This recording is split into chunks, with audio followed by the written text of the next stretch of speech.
There was a young man who decided last minute to travel to Kerestir. He wanted to go to the cave of Shaya with all its incredible skulas and its yeshuas. He needed help in a particular area of his life. And he booked a ticket the very last day that you could book a ticket.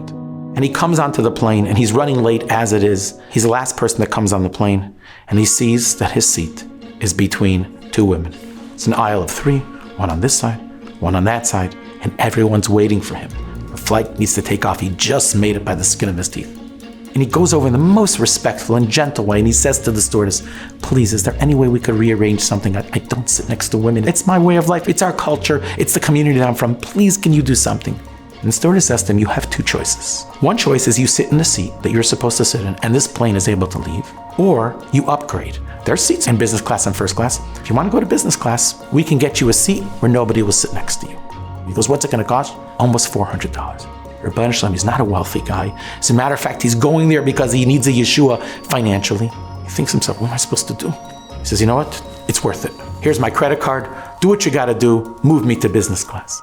There were a bunch of Yidden on the flight, actually. And as he's walking up to business class, a few guys actually, one guy handed him a $100 bill, another guy handed him a $50. And by the time he got to the front, a good percentage was covered. And he sat down in his business seat. He had a wonderful flight. And he gets to Kerestir very refreshed. And he comes to Kerestir, and he davens by Shaya, and it's La'ela Mikol B'chasla V'Shirasla. It's amazing and it's wonderful.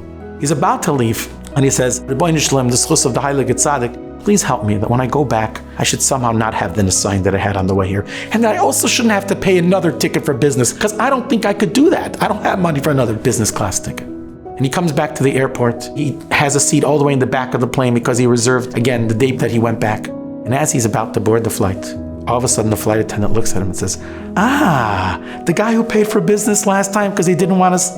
You're not going to believe it. Your seat is between two women. But you know something? I respect you. I'm going to take care of you this time. Come, there's a bunch of open seats in business class. It's on the house. And he gets the business class flight and he comes back home. And he realizes that while maybe he didn't see yet the Yeshua, that Reb Shaya hopefully was able to be piled for him in the area that he needed a Yeshua. But he certainly had a Yeshua that day when it came to the issue of Shmir Sinai.